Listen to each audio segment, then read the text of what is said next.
Hey everyone, and welcome to our first episode of the Gaming Corner podcast. Yay! Woohoo! Woohoo! Woo! I'm not joining in this. In this set of podcast, we're aiming to discuss some topics that are relevant to us as gamers, and specifically us who are all adults who play video games. I think that it's going to be a good time, and yeah. So, joining me today, oh, by the way, I should probably mention this first. I'm your host, Jeff. And joining me today is Daniel, aka Dance Warrior. What's going on, Dan? Hello. Doing great. Just watching Adam eat dinner. Is that beer? Anyway, yes. Hi, everyone. How's it going? It's iced tea. Disappointing. Good to have you, Daniel. Sadness. And also joining Hey. me is Adam. How's it going, Adam? Hello. What have you been up to? Hi. I just got back from the bar and feeding the calves. We had to pull one. That's what took so long. Oh, No. gosh. Dad pulled one, and I pulled it in. Sounds like the eventful evening. Yeah. Sounds like a perfect way to lead into our next introduction. Henry, how are you doing? It's kind of fucked up. I don't know what that means. I don't either, but let's roll with it. We're rolling with it. You know, pulling cows. All right, well, Hi, hey. Hen. How you doing? Well, guys, it's good to have you all here. Thank you for joining me for this inaugural episode of the Gaming Corner podcast.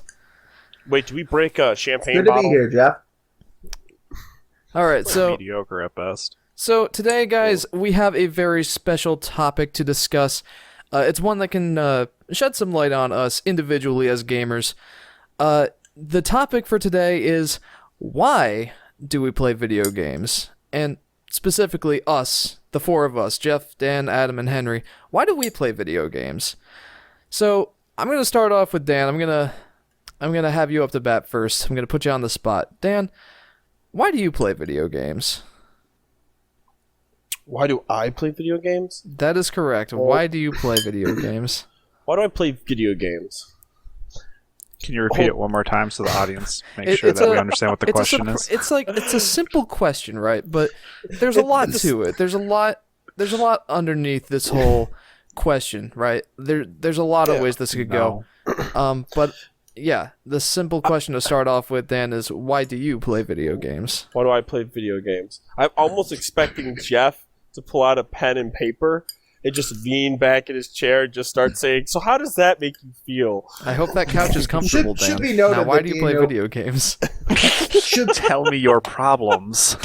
should be noted that Daniel's the one with the psych degree here. Hey!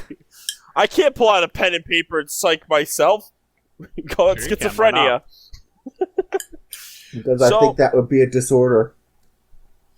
I mean, it's not a disorder, it's a different perspective. Boy, oh boy, you must be You know, so a rose hopeful. by any other name. Would be called a weed. Yep. Or more accurately for this case, a garbage dump by any other name still stinks. True. Showered. So now getting But getting back to the back question, yeah, why do now you play back video to games, the Dan? question that I steered off of because my brain was. I kinda- always preferred a back. rose by any other name still has bloody thorns. That it does. So anyway, so I think why did I play video? Why would I know? Why did I play video games? I think for me was mainly escape from reality and coping with the stresses of the day, and it sort of grew into having this relationship with a fantasy world that told a story and explore something that was unique at the end of the day. Okay.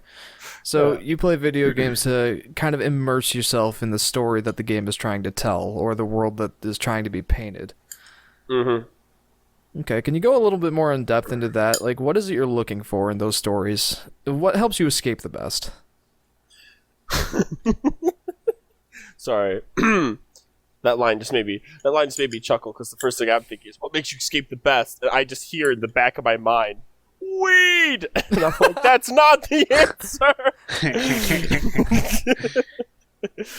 But no, what makes Escape the best is, to a degree, a lot of the times in our world, some of the more complicated topics and social issues that happen don't get either explained well, and so at times you can be sort of stuck as an outcast.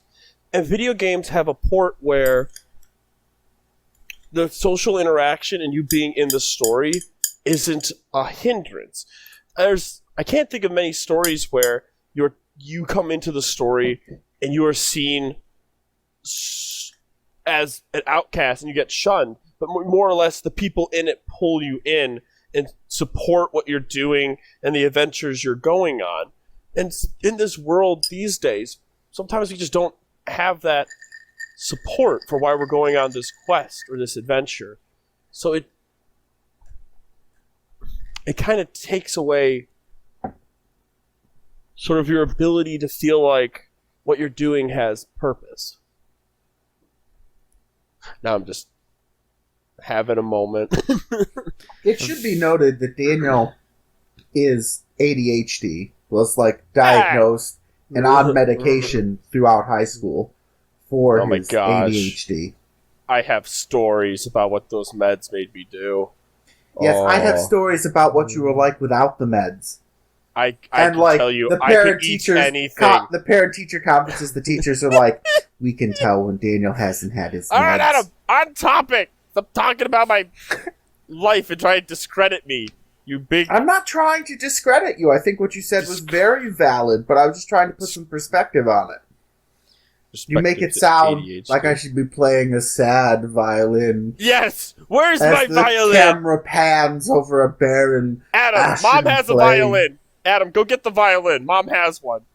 Yeah, I know she does, but I'm not getting up. I'm all ensconced. Oh, that'd been funny. Plus, the audience can't see. Like, the audience can't see it anyway. So what's the point? They see you. Jeff, you gotta put that in. Just put a stick figure, Adam, with a little violin. Okay, Dan, that's all I have for you. Just walks away. So to sum up those first basic thoughts, though, Dan, like you say that you play video games mostly as an escape from our current reality, and you're looking for stories that immerse you and kind of encourage you to go on the path that you've set for yourself, and the game itself, the characters, the settings, etc. can encourage you, right? Is that what you're getting at? So as an addendum to that, Daniel, what are, like, your favorite games? Give me in no particular order, give us, like, a top 3, top 5 genre. Top 3. Oh, no, don't go. I'm not going to go into genre, because that's the person that these games made me into and made me comfortable playing. But probably the ones I remember that I have the most hilarious memory. The hilarious memory is, Adam will remember this, Croc, and whenever Rachel would come and babysit us, we couldn't beat that game to save the life of us. But there was Rachel, just like, oh, I'm on the desert planet, and we're like, how's she on World 3? We can't get through World 2. These ice levels are evil. Side note, I might be the only one here who hasn't played that game. I vaguely remember it. I never played either. It was Daniel's game. I remembered it quite a bit because I would just be chilling out when Rachel was done with like laundry. I would turn around and she would just be beating the game. That's like what she would do as her pastime. I'd be like, oh. Okay. I was expecting Dan to be like, he just turned around. She was just like beating someone, like physically just beating the crap out of him. Like, oh god, no. Like she'd make dinner and like we'd eat and she would. Yeah. You know, she'd be playing the game on the main TV. I would be remiss if I didn't mention this fact, being the Yoshi fanatic. Did you know that Croc originally was pitched to Nintendo as a 3D Yoshi game? You're a liar. Nah, I'm not. Well, Nintendo wouldn't accept it, so didn't. they went on and they're like, screw it. Like, let's just make our own character. Go over to PlayStation. So that's how Croc was born. It was originally going to be a 3D Yoshi game. Well, it would have been absolute dog shit. It would have been. Well, you know what? I don't know that for sure. No, it's kind of interesting to think about what it could have been, though. But regardless, what we got is Croc. What's the second game that sticks out in your mind, Dan? Second game that sticks out in my mind is probably of the great trinity of PlayStation 2 games. I think things that stick in my mind is Sly Cooper. Oh yeah. It's probably one of my favorites. Oh, you knew. You saw me play that first game, and I was just like, yep, over here. Yep, you got to do this. Yep, you got to. I knew that game inside and out because that was probably hands down one of my first favorite experiences in a video game. The memories of that, and then third would be probably Spyro. Spyro is still one of the most prominent ones. Spyro Year of the Dragon in particular was the game that we had. To this day, I have an emulator on my computer, and I have played that game to the point where I can do the final boss without going into any of the levels. I get 100% everything else, and then I just right to the final boss. I just skip the last I didn't even know that world. was possible. You can do it, Well, but you he means he doesn't even touch the last world. Like, he gets so much stuff on, like, the first 3 worlds or whatever, Oh, Yeah. that he just skips You the last aced it. world and goes right to the gotcha. final I boss. thought you meant without going into any of the levels at all. Yeah, I mean, No, there's yeah. Homeworld. Straight up hacked. Now, anyone that knows that game also knows that you have to have Agent 9 to back you up on that mission. So you still have to go and grab him, but I didn't have to get any eggs. I had 100 exactly. I 100%ed it because I loved that game. It was fun. It was unique, diverse mechanics. Everything was very smooth and let me think of Sly Cooper. I just love to just chill out in the lobby. I was going to say, Just quick plug, circle. the recording he's talking about of Sly Cooper is on the channel. Yes, we do have They recorded of the him, first him one. replaying it again in his adult life. So. Oh, in his adult life, in his third form, before he evolves into his fourth form, we have recorded him to see if there was a difference in his abilities. I would honestly try to speedrun that game. I could give that a shot. Or not the speedrun, but sort of like the commentary speedrun challenge, where I don't know if it's in the new version, but you have to get from point A to point B as fast as possible. And I just broke the tip off my pen because I was just messing around with it. But I really did enjoy sort of the story of that game, the experiences of it, and honestly, it was a great game to start with.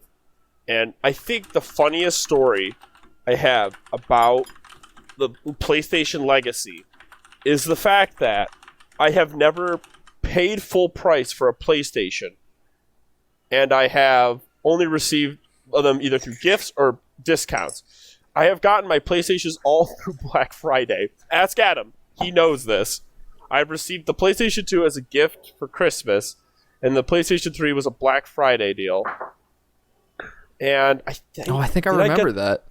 Like, Yeah. I think I was just hanging out at your house that day. I didn't even know what Black Friday was, and like your And dad then I brought you arrived home, and on. you're like, "Oh, I have this enormous stack of games now." I'm like, "What is this?" And that was when the first Black Friday was born.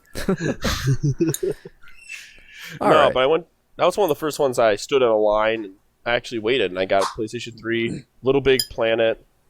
And as time has gone on, and I found different games and different styles, if I was to say which game that I resonate with, now instead of my upbringing, the game I resonate with the most, that I tell everyone to play, whether they like it or not, is The Room series. Now, Fireproof Gaming has evolved immensely. I have thoroughly enjoyed the way the game is designed, how the game handles movement, while the game handles puzzle solving, the difficulty in which the puzzles are. The puzzles aren't insanely difficult where you won't get it, but it's a complex enough puzzle that it's beautiful. They work with an element called null in the games, in which it gives three-dimensional space to two-dimensional objects. It's like Paper Mario, except you're able to see the entire three-dimensional space where the 3D parts are. It sounds weird. You know how he shifts on an axis? And he goes off. You're talking to about another... Super Paper Mario, correct? Yeah, I think so. I don't know Paper Mario that well. I never played it. That's the 2D side-scrolling one where you can flip into 3D. Right. So imagine doing that except with puzzle boxes. So you look at a canvas and you just put on a lens, and all of a sudden, oh look, there's 3-dimensional space inside something that has nothing. And I fell in love with that game because it's just super well crafted, and it's an example of a true work of love. Now, now I'm just advocating for the So Room now series. let's wrap that back around to the But initial yes. point, which was why do we play games? Why do we play Like, video games? To me, Well, at this point, it is I think evolved. I think I'll come back to Dan. I've got a Yes. Yeah, maybe that's a good idea. yeah. I'll come back to Dan. I've got a couple notes, and we'll circle back to you, Dan. Don't worry. Oh, Uh, of course. All right. Possible. Let's move on to Adam. Why do you play video games, my friend? You would ask me right as I'm typing. You betcha. Fucked. I'm an opportunist, man. I look for those Such little opportunity. nooks and crannies to get the most inconvenient. I'm putting you on the spot, dude. Oh yeah, It's- no. It's like he's an engineer. Although if you're anything like me, you've been thinking about this for the past 3 years. Yeah, no. Since we first had this discussion, like about 3 years ago, yeah. Excuse me. I don't know. I play video games. I guess I should start with the type that I play most. I enjoy stuff. I enjoy stuff, like grand strategy, like Paradox, CK2, EU4, those Crusader Kings 2, Europa Universalis 4, and between those two, I've got over 2,000 hours in them, just those two alone. To be honest, though, you did leave your game on overnight. Well, only once or twice, but I know. it's a But lot. still. Anyway, the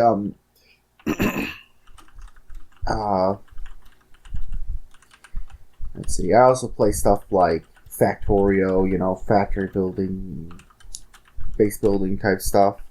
I've played Minecraft with Jeff, and I play Minecraft on my own, but played Minecraft. I was gonna say I do play League of Legends. I'm not very good at it. I play it just because all my friends do, and just to play games with them. So camaraderie. Yeah, no. So when it comes, I was gonna say why I play a different video games is different reasons for different games. I like the mental challenge that is Factorio, the grand strategy, trying to hold together this long-running, elaborate, plans and keep all the pieces moving, and I like those kind of mental gymnastics.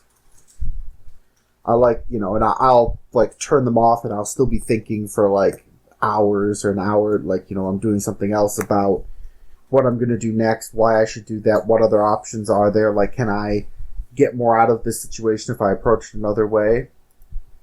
I like the mental stimulation that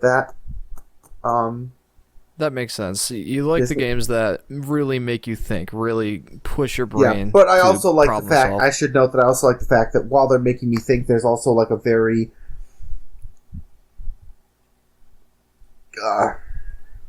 defined, that's the word I'm looking for, set of rules and things, it's controlled. There's a limit to the number of variables, in a sense. While in real life, sometimes if you're working at a research lab and stuff, you're tackling the same problems, but the number of variables pushes infinite at a certain point, and it can seem very out of control. I was gonna say these types of games very much, especially Factorio, play into I have a bit of OCD. I really like things to be ordered and That makes You sense. really follow do. a pattern. And So- that can help separate the games you're playing from, your day-to-day thought or what you would be pursuing as a career. It's not something that you're more in the mindset to think about work or daily struggles, but it's Yeah, a more and if it it's a ever more gets- like controlled kind of situation where it still challenges your brain, but you can still just have a good time with it. Yeah. And I should note, with these types of games especially, I go on streaks with them. Like, I'll want to play one game, and then for like a week or two, I'm just like grinding, in all my spare time, I'm just grinding that game out. And then I'll, complete an objective. I'll get to a certain point, and then I'll be done for a bit. And I think that's part of it, is that when it get that, Anyway, that's like one type of game I like to play. The second type, as I was saying, was like League of Legends, and, I play Magic too, for that matter. These types of games where it's about interacting with, my friends and people through the game more than playing the game itself. Like, I hate playing League of Legends without, like, at least one other person in the voice comms. Like if they're on a separate call and I can't get into it and everything, I'll often just hop out of the group and do something else. Like, I find, like, I don't necessarily play all that much League or stuff like that unless there's someone else there that I'm talking to. I know that it's that social interaction thing is more what I do those type of games for. And then the third type of games is, I should note that I read a lot of books, like, 100 a year or more. Most years. Depends on the year. If I'm really busy, it doesn't happen because, I just don't have the time. But yeah, I love to read. I've loved to read since like 5th or 6th grade. I've been reading full-length novels, and I do that for personal enjoyment. So I also, in games that I don't necessarily want or have the skills to play very well, I'll sometimes play for the story, which is why I often play like RPGs and stuff, like those tactical RPGs where like it's chess PC battles and stuff. Can be, turn-based chess PC type battles can be. I can really like them because I get into the story and I'm also figuring out how to do the gameplay.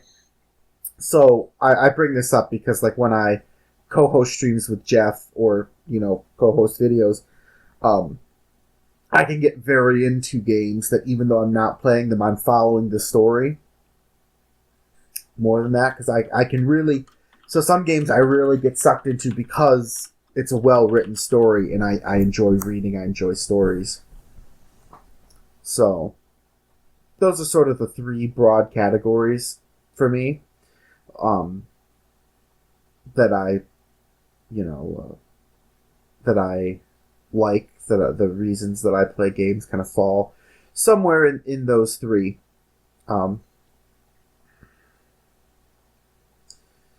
Yeah, I think that sums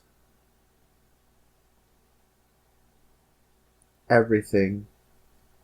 Okay, well, we'll come around into a little more detail about some of those things. I might have a couple of questions for you, but that's good and insightful. Thanks for that wrap up, Adam. Let's move on to Henry. Henry, my friend, why do you play the video games? I don't know. All right, guys, wrap it up. That's it for the stream. Thank you for joining. I just came here to play video games and walk away. Yep, that's it. Damn, all you I got came it. Well, that was short and sweet. Love it. All right, but why do No, you play video games? I don't know. Well, start Realistically, with what video games do you play would be a good. Everything, anything, really. I'd really have to don't say have- he that, wakes up in the morning, he snorts video games. I'd have to say that out of all of us, Shit, Henry, secret. you have probably the broadest interest in games. Like whenever I'd we say would so. whenever we would co-host on any of our Let's Play episodes, you were often one of the first people I would think of, because if it was a game, Henry would be all into it. I mean, 9 times out of 10, sure. But there's usually some games that are just, like, absolute dog shit that I think are the dumbest thing ever. Yeah. Like that fucking, what is it, that stupid Goose game? So fucking Oh, dumb. God. Why does What? that exist? What, Untitled Goose Game? Yeah, that. Why is that a thing? What? Isn't You the don't whole like point of the Untitled game- Goose Game? Fuck no, dude. That looks so fucking stupid. Dude, you get to be a butthole to all the people in the community. That sounds like it'd be right up your alley. Fuck Guys. that. I'll just do it in real life. I don't want to play a game of shit. my life. That shit sounds stupid. Anyway, All right, well, reining it back in. That hot take aside. Sometimes I think we misinterpret memes as culture. The hot take aside, you mentioned, well, more or less, we mentioned that you have a broad taste in video games. Is there a certain reason for that, or? I get bored very easily. Okay. Attention span's probably pretty subpar for that as well. I don't know. Probably why I'm able to play video games as much as I do, just because of the fact of like they keep my attention, especially the interesting ones. But 9 times out of 10, I lose interest very quickly in most of the games. That's why it's like I have such a wide variety because I don't know. It basically like my actual mood for wanting to play games switches so drastically, and it's like such a hard like I don't know. It's weird too because I'm such a diverse gamer. When I'm in like a certain like mindset for wanting to play a type of game, like recently I've been really wanting to play Hollow Knight, single player fucking Metroidvania type of game. I can get And behind it's like, that. and it's like everybody's asking, "Hey, do you want to play some multiplayer games?" And it's like, no, I don't have any interest in anything multiplayer right now. I just kind of want to go with this single story and just go into it. And then it's like, well, I want to play games with you. And it's like, I get that, but really in the mood to finish this story and I want to see how this pans out. Plus, I'm really enjoying like this gameplay style, art style, music, all that kind of stuff. And like that game had such a perfect balance of everything. It just kept me going with it too. That was the nice part. Mm-hmm. But Yeah, I I can get behind that. Now, your taste in video games tends to change a lot, like you said. Are there times where you're interested in playing those multiplayer games with friends and getting that camaraderie, or is that something that's kind of more or less out of your purview? I mean, I do it because I enjoy playing games with my friends in general, just because most of the time it's us dicking around in the game, acting like assholes 9 times out of 10. I would say that's 9 times out of 10 for any multiplayer game. Yeah, which is fine when that's what it is. But no, I'm usually not. I just can't do like the competitive multiplayer gameplay anymore because it's just so uninteresting to me. Because Oh, sure. with the way that multiplayer has like changed, it's not even like casual gameplay anymore. It's more for like a competitive climbing system, and it's like I get that you actually then have like a reason to play competitively, but it's like I just want to pick the game up, play casually for like a couple hours, if that, for multiplayer, and be done with it without having like super hard, try hard, like 100%. These people have hundreds of hours in the game and are like decimating me. And it's like, that's not fun. This isn't interesting to me. So that's why like multiplayers lately have been becoming like less fun, especially because the skill cap's probably up there just because those kids have obviously spent time playing the game more than I have, which is fair and they should be able to. But it's like from like a casual standpoint, it's just so fucking awful. Right. I feel like this is a good time to mention that I know that I mentioned this at the beginning of the podcast. We're all adults who like to play video games.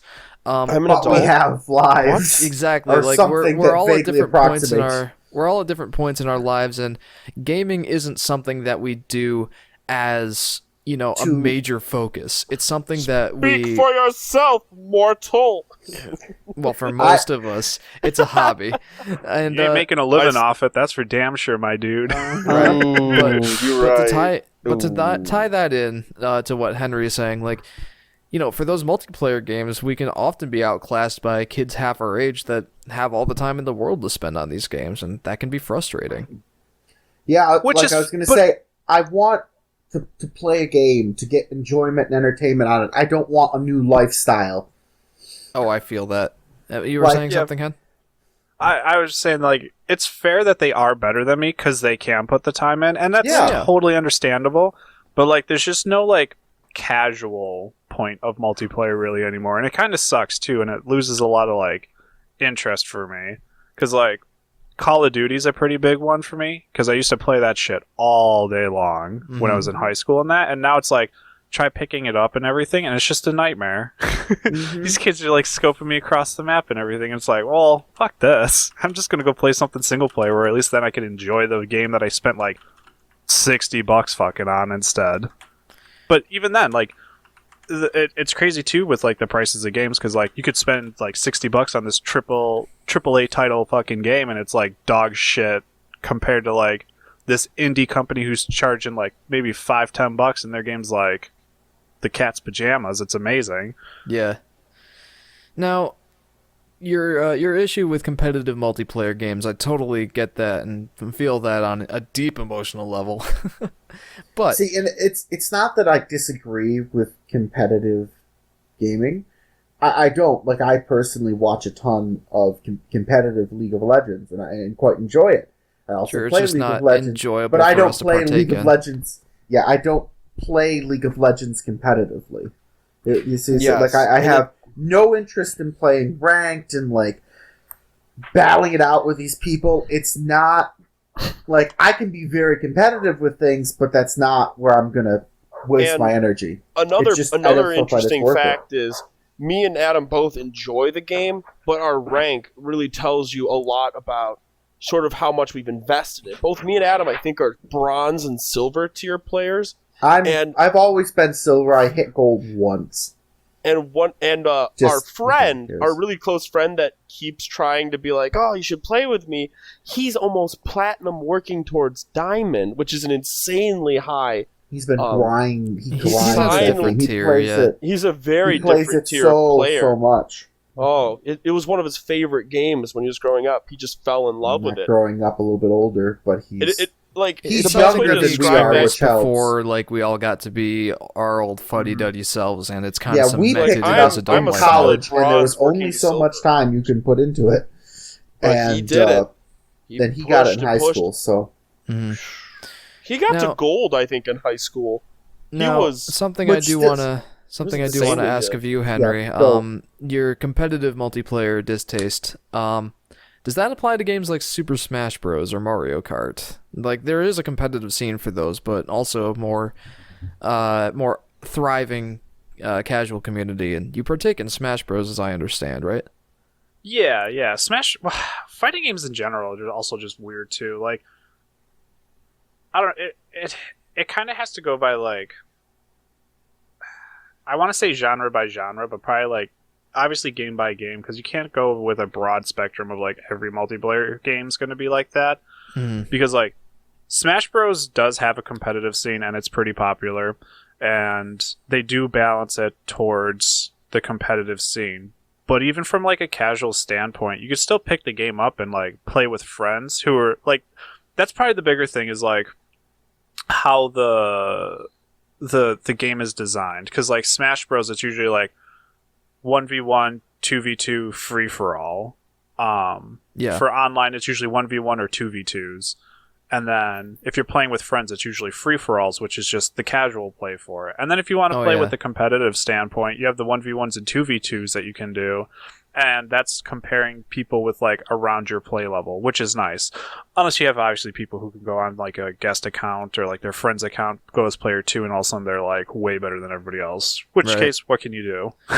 So it sounds like the multiplayer games that you're more interested in are the ones that have a lower barrier to entry level that makes it easier to get into.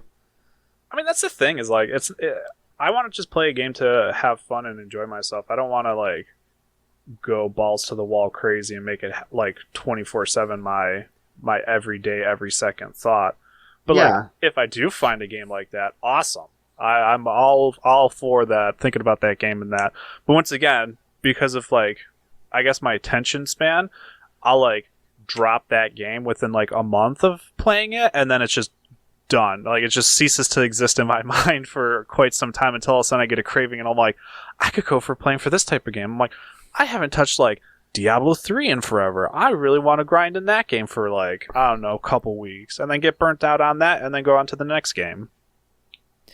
It is cool to have that kind of variable interest in gaming that, you know, no matter what kind of mood you're in, there's a game that you can sit down and enjoy. which is it is nice, and it's especially thankful to competitive gaming because it's put games on such a bigger spectrum of everybody's radar. So it's like more popularized. It's more common to play video games now instead of like Oh yeah, more people than playing ever. games More and being like, "You're just culturally- wait." Oh, sorry. Sorry, I go think- ahead, Adam. I think the term we're looking for it's more culturally accepted, perhaps. Yeah, absolutely. Where it's like not like people are like, "Oh, you're playing video games, you're wasting your life away," or some shit like that, or like you could be out doing so and so instead. It's like, yeah, I could be, but like for like bang for my buck, I'm probably gonna enjoy buying a game, playing it for X amount of hours, and have more fun doing that than going out and doing some stupid bullshit. But it's also like during the fact that we have like COVID pandemic going on too. It's That's like really amped it up too. Like, what else am I gonna do? Right. yeah, that like Some anything games have indoors. exploded because of that. Yeah, anything indoors or like you just staying home being able to do stuff is like the best time to do it. And it's like if you played video games before, it's like this is like your heyday now. I hear that. Well, okay, Yeah. that's a good point that I'd like to come back to. Adam, you were Yeah. going to say something? Yeah, I was gonna say, like, I think kind of the core bit I was gonna try and distill out there is that I play a game to enjoy it, to relax, and you know, to a certain extent relax. But I mean, I'm not like sitting here with cucumbers over my eyes, like humming a Zen tune, like competitive gaming at a certain point starts to feel like like playing, like I used to play solo queue and ranked in League of Legends quite a bit, you know, years ago now, back when I was in college more, and the grind of it and everything. And for a while I was kind of into it. I was so into the game that, you know, why not? But I don't know, just the environment, the, you know, stress of it all, just like that on top of it was like, boy, if I wanted this kind of stress, I could go and work on my senior project for a little while, you know, like. Yeah, I Like- think that's why I fell away from the game, to be honest with you. Yeah, well, and that was the thing. You were super into the grind. You wanted to play ranked, and I was all Too in. into it.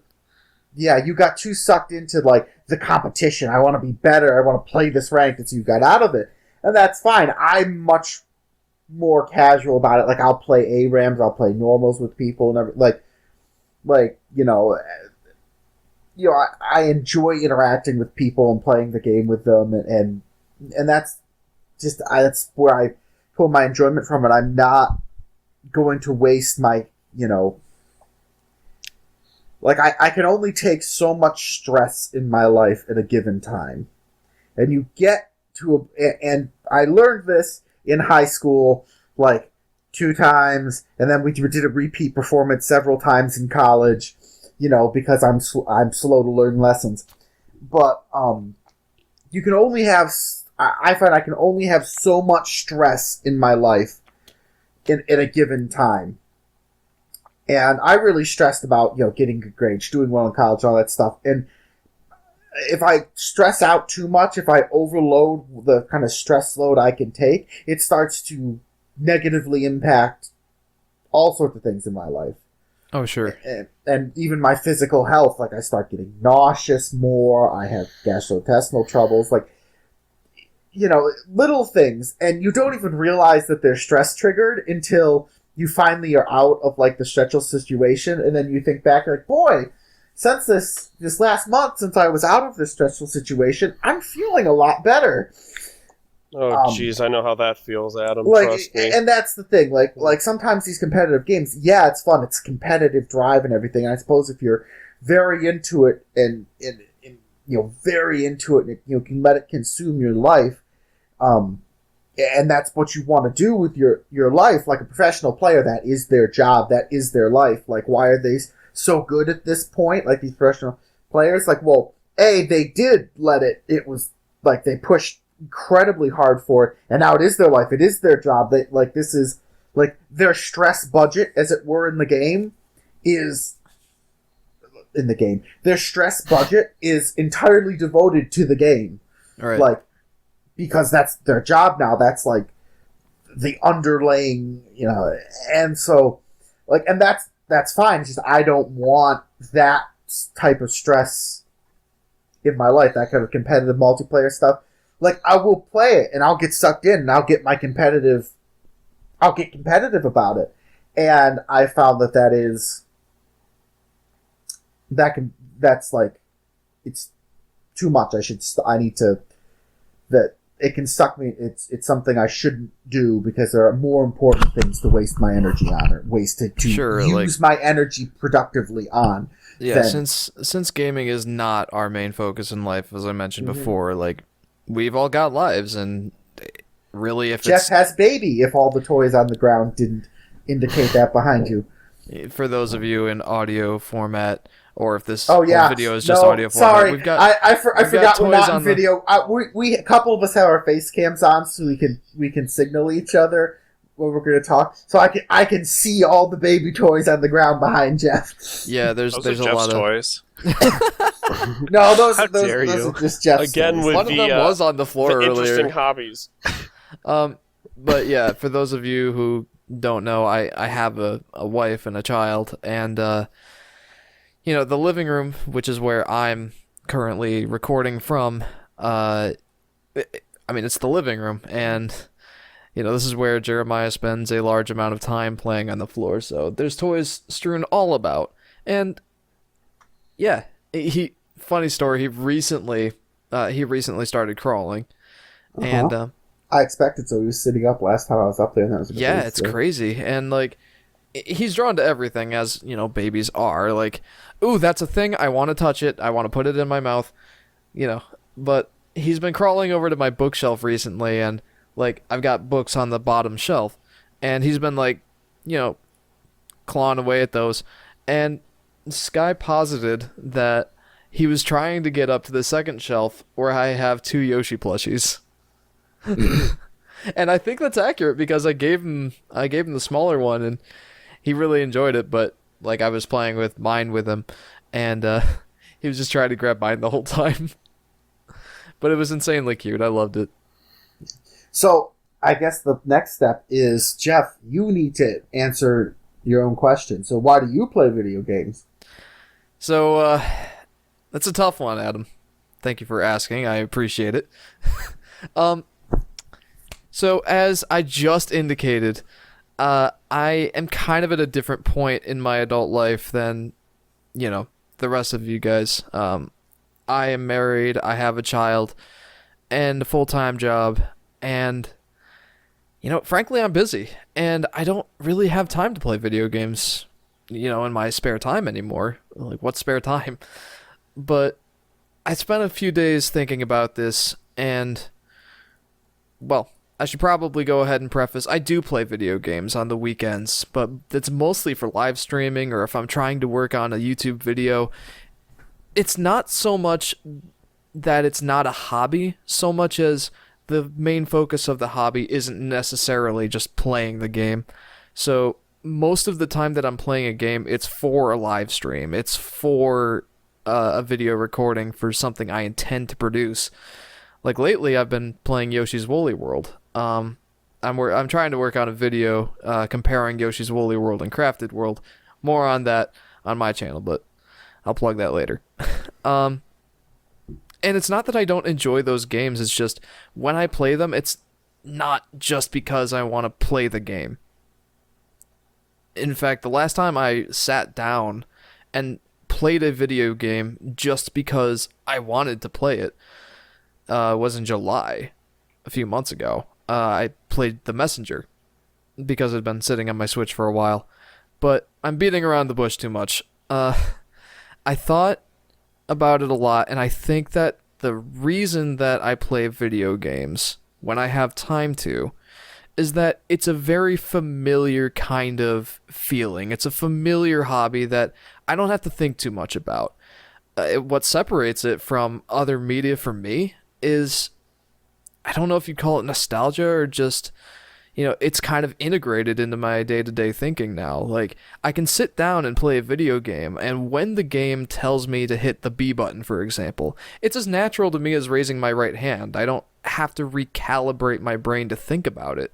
So it's easy to sit down and start up a game and just be in the mindset for it and unwind after a hard day of work. Or if I've got an hour or two when Sky is putting Jeremiah to bed, if I've got some time, unwind, that's my go-to is games, because it's just natural. I can't sit down and watch a movie or a TV series or read a book as easily, because it's not that I can't enjoy those things, it's that I kind of have to recalibrate my brain to really be in the mindset to enjoy it. Like, I sit down and watch a movie, and I'm like, okay, I gotta recalibrate my brain to think, follow the plot.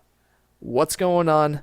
And try to predict what's going on in the movie. That might be a result of some of our classes in high school, but I digress. I mean, critical thinking is never it's detriment. enjoyable to do.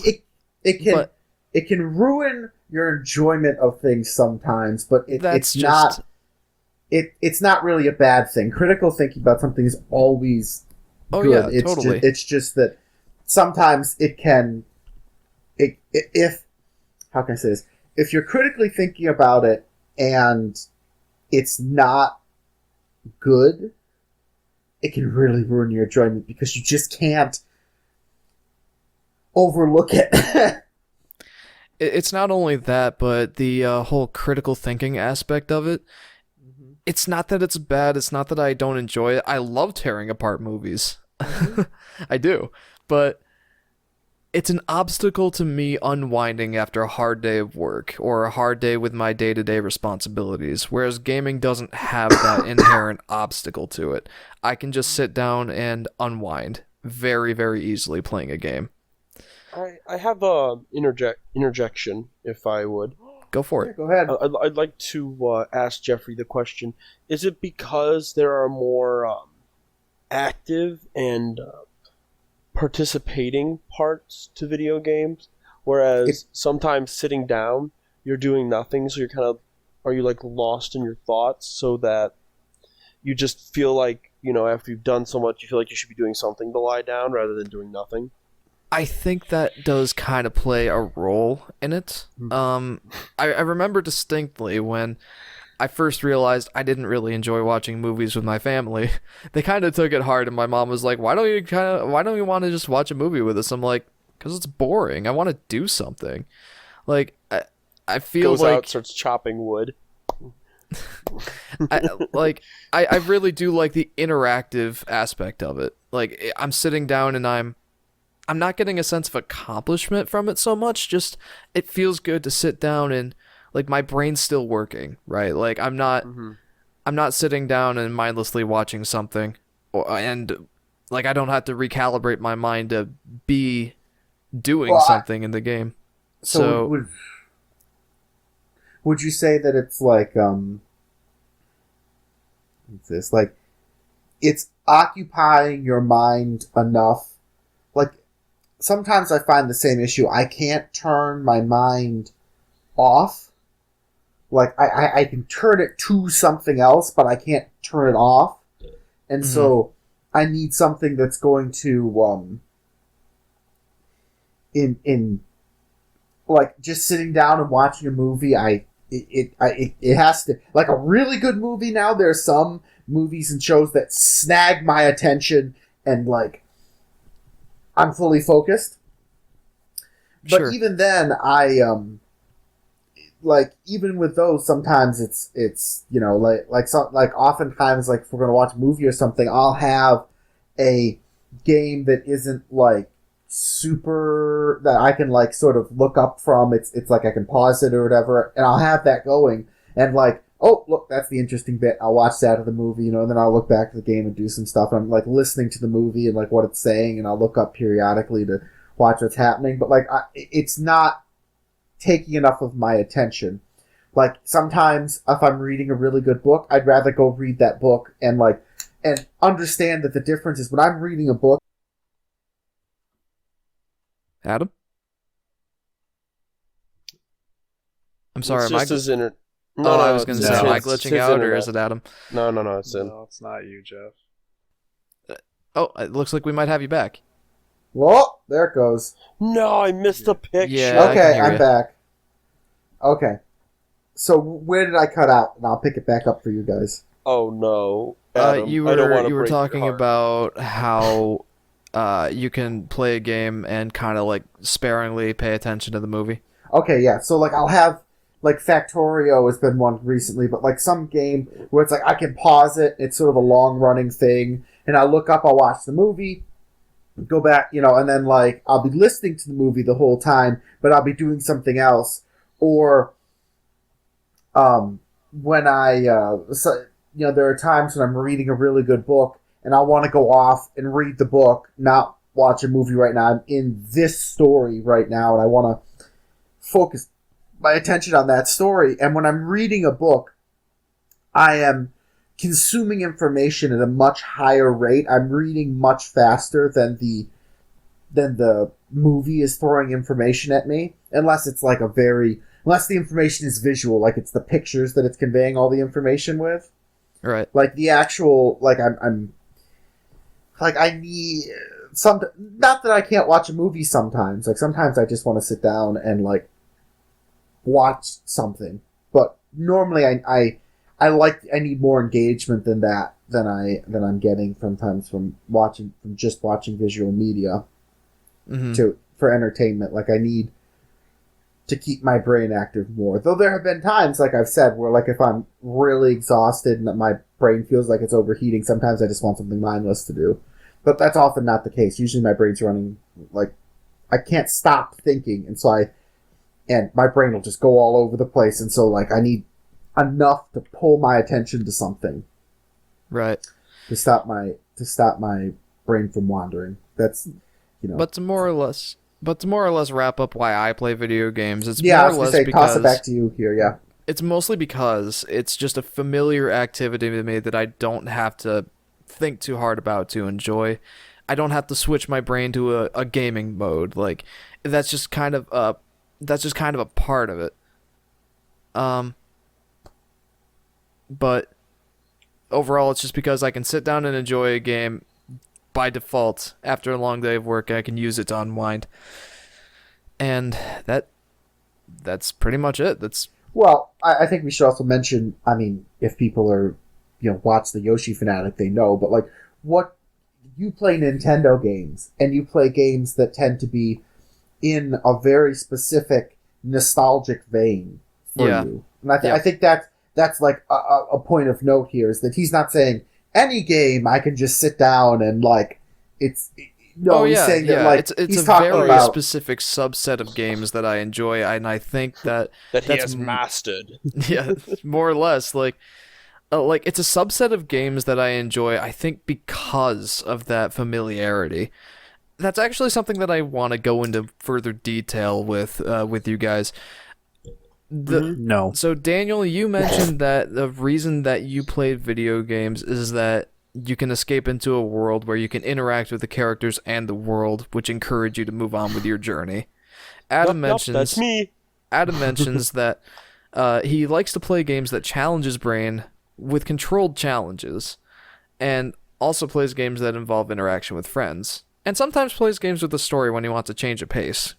And Henry has a very broad taste in video games and can bounce from game to game, but just gets in the mood to play a game sometimes. I want to note that I want to kind of slide in here that Sure. I very much understand like Henry's like he's like going through phases. Like I do that too. I will go through very distinct phases of what even game I want to play. Like sometimes I'll read a book and it's a space opera. It's sci-fi. I'm like, I want to play a sci-fi game now. And so I dig out something like that. Or I read a book and it's fantasy and it's like I want to play something, historical or fantasy. Like sometimes other things that I'm doing, I think, boy, I would like that game would be good. Like I go through phases as well. Like I'll cycle between games. I have Excuse me. a more narrow palette than Henry does. Like there's a smaller selection of games, but I do cycle between them and the different types all the time. Right. Right, and then I'm Go ahead. okay. And for me, I'd say I'm the I'd almost say I'm the experimenter or the experimentalist in the group. As strange as that sounds, but I have played almost every genre of game. I have favorites almost in every. I want to say every style. I have one of my favorite sort of Dark Souls game is The Surge. One of my favorite puzzle games comes from The Room. That's a good game. The Surge. No, Room. Fuck Surge. I don't give a shit about that. Do you like Dark Souls with mechs? Have fun Dude, with fuck this. that. No, fuck that. Fuck mechs. Mechs are so stupid. It's one of my. I really Everything's enjoyed the Dark it. Souls of genres nowadays. Well, Dude, fucking Hollow Knight's a Dark Souls. Dark Souls game. Yep. A little bit. No, that's not exactly. That's Metroidvania. That comes That's It's from a a different origin. Metroidvania with Souls aspects to it. Well, what's funny is Metroidvania sort of created Dark Souls in the timeline. I no. don't Complicated, skill-based combat. think so. No, No, not exactly. Metroidvania I don't is think Metroid's high for its like skill cap there. Metroidvania. I would say is adjacent, perhaps, to Dark Souls, but they are distinct. There's more of a I- challenge playing a Dark Souls-esque game than a Metroidvania game. I think Metroidvania is like run around, collect, go back, open, expand, repeat. Yeah, Well, and that's the more like the Metroid, focus for the but then Souls like games think is about Castlevania. Well- Castlevania. well, Castlevania, like the enemies are a lot simpler, and the obstacles is more just the placement of it rather than the attack patterns that you have to really pay attention to. But Yes, they are different, of course. But I'm saying like they are adjacent. Like there's definite similarities we could draw. Like for us as gamers who have admittedly, even you, Jeff, have sampled a wide palette of games. We can argue that they're very different things. But if it was someone who is less into those style of games, like reading watching a short video, reading the thumbnails and like quick descriptions, you'd be like, oh, it's like this. difference? What difference? Like we can clearly pick out the differences, and they're there. It's just that they're, if you step back a bit, they are quite adjacent. All right. And I guess I their can see that. overall, like their overall layout, large, sprawling world. You're probably gonna have to backtrack through it in chunks. Like there's some pretty high difficulty sections. Metroidvania tends to lead more on platforming difficulty than Dark Souls Platforming and is more- exploration. Yeah, platforming, exploration, that kind of stuff is where the difficulty, the tools are all wrapped around. Where in Dark Souls, it's very much the combat that it's all wrapped around. But they both have like exploration, large, sprawling worlds. They tend to theme very similarly. Vast, ancient castles and, Gothic architecture, stuff like that. Right. Like, when I think Metroidvania and I think Dark Souls, that's what pops to mind. Right. Now, I do want to bring the reins back around. Ancient ruins. The reins are coming back around, baby. Snap! Whenever I Yep, okay, come on. Whenever I open Now- my Pull mouth, us back on I track, Jeff. Now, either drive the train straight or straight into a river. we've mentioned what our reasoning, basically, for playing video games is. I have a question for you guys. How does that reasoning for playing video games, your motivation for it, how does that shape your daily gaming habits? How does that make the games fit into your daily schedule? I wake up, I eat breakfast, I play 548 hours of Fortnite, I go to sleep. Ugh. And he does that Sleep every day. back. I don't know how he Repeat. does it. And then repeat. It's called time paradox. Boy. Okay, yes. Yank on those reins some more, Jeff. All We're right. not there yet. All right, what about you, Henry? How does your motivation for playing games form your, how games fit into your life? I don't know. Basically pans out to if I have time to play something and I'm in the mood for it, I'm gonna play it. Because like, it's not like, I don't know. Some days it's nice to just like take a break in general from everything, and it's just like I'm gonna do a nice reset, and then we'll see where I land after I get done with a day of not doing anything. Mhm. It's like typically days off, it's like, all right, what game do I want to play? Oh, I've been in the mood to play this game. Play that game for probably most of the day while doing miscellaneous shit around the house and everything, and then there's my day.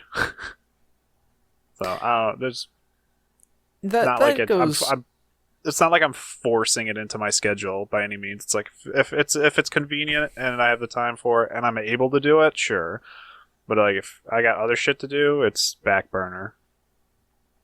Yeah, yeah, totally. That makes sense.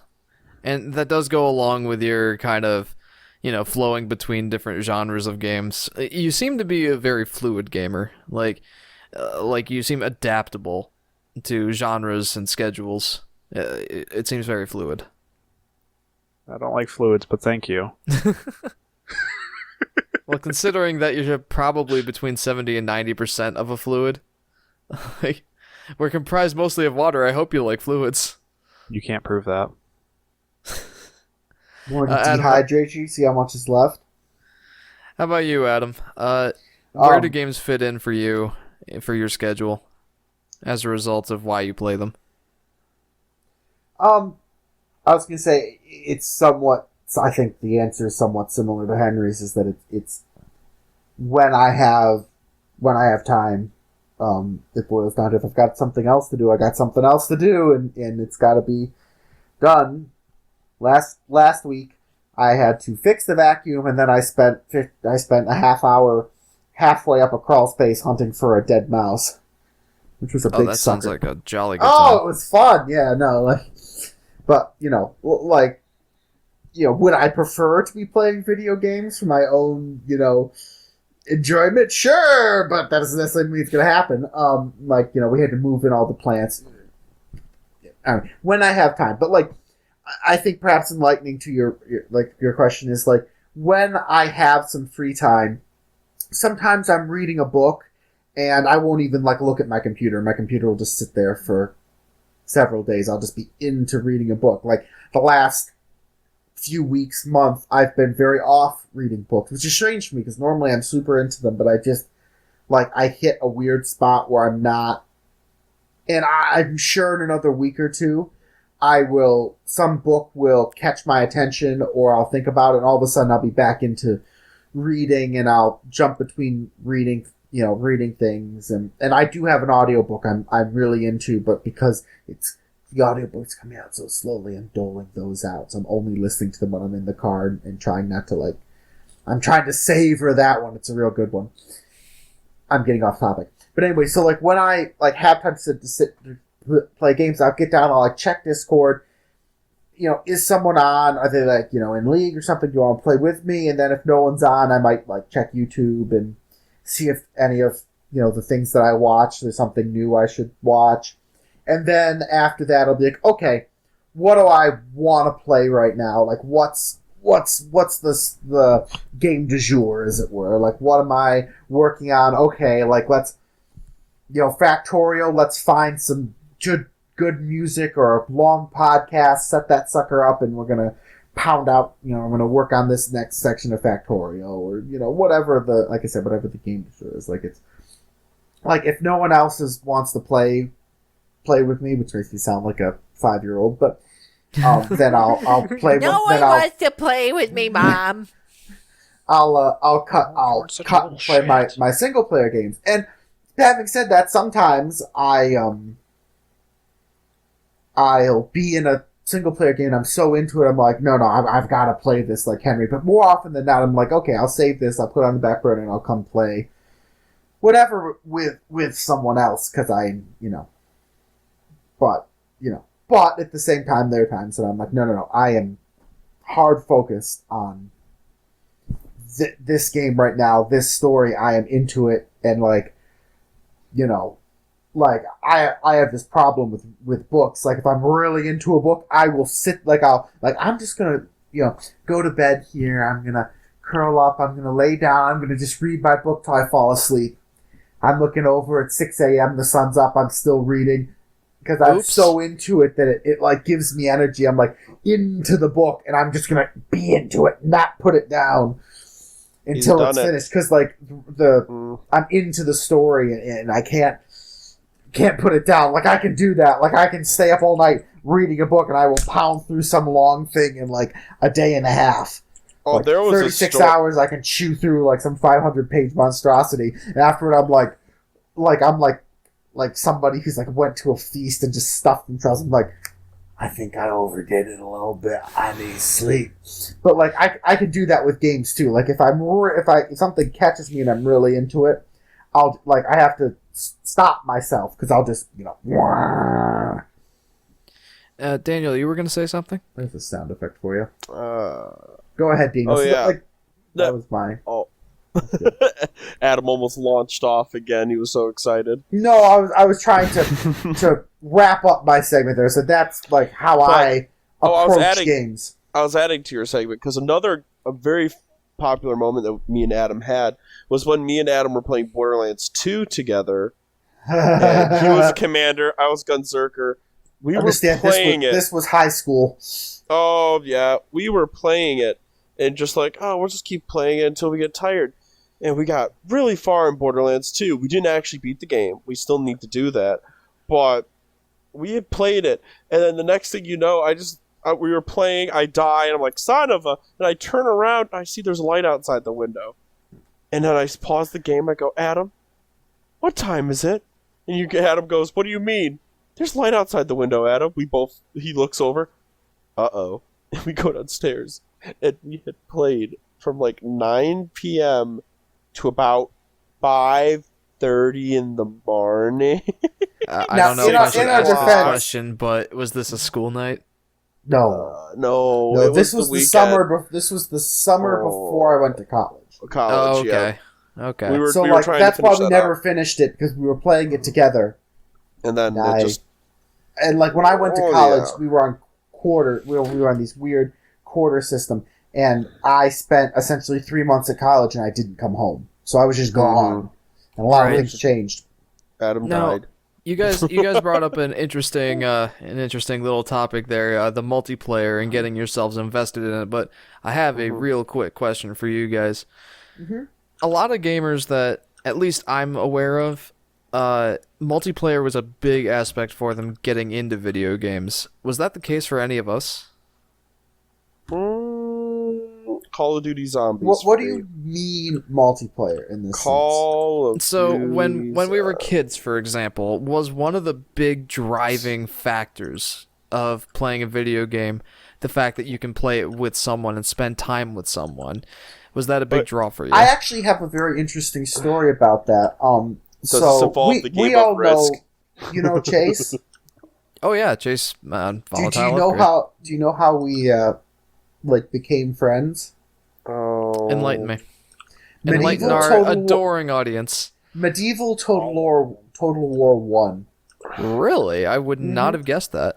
We Yeah. became he doesn't anymore because he has kids now, but he doesn't play nearly as much. But he used to play the Total Wars avidly, and he's a history buff too, and Huh. so like we were friends, just like we knew each other at school, and it turned out that we both really wanted to play this game, and I forget if he didn't have a computer that could manage it at his house, and we did or something. Anyway, so he came over, and that's how we he was one of the very few friends that would come over to we'd visit each other's houses and stuff. I was not a super social person. He was one of the few. That was because of playing Medieval Total War, all sorts of games I played with him on the computer and on yeah. So that was Very interesting. Mm-hmm. So that was what. Not that I didn't play a ton of games by myself at the time, but one of the huge draws. It's why I always want to play with people with a lot of these games because that's I can be very antisocial sometimes and just want to sit in my own little corner, my own little chair, big chair, and and just do my own thing, read a book, just be very. I'm not a super I don't need people around me. In fact, too many people around me is very. I don't mind it for a little while, but being at a social setting, a party, when it comes to a party And my mother's like this too. We're right to the the grill needs managing over to the side. Sure. But the idea that a game brought you closer to a friend, that's Yeah, actually kind of one of my encouraging. best and oldest friends was because of a game. So you would say that multiplayer does play a pretty big role in your life as a gamer. Then. Yeah, like so the social interaction of different games is like not all games. Like like I said, I play a ton of single player games that have, but like one of my favorite times is if we can make our schedules line up is like playing like 5 people in EU4. We're all running different countries.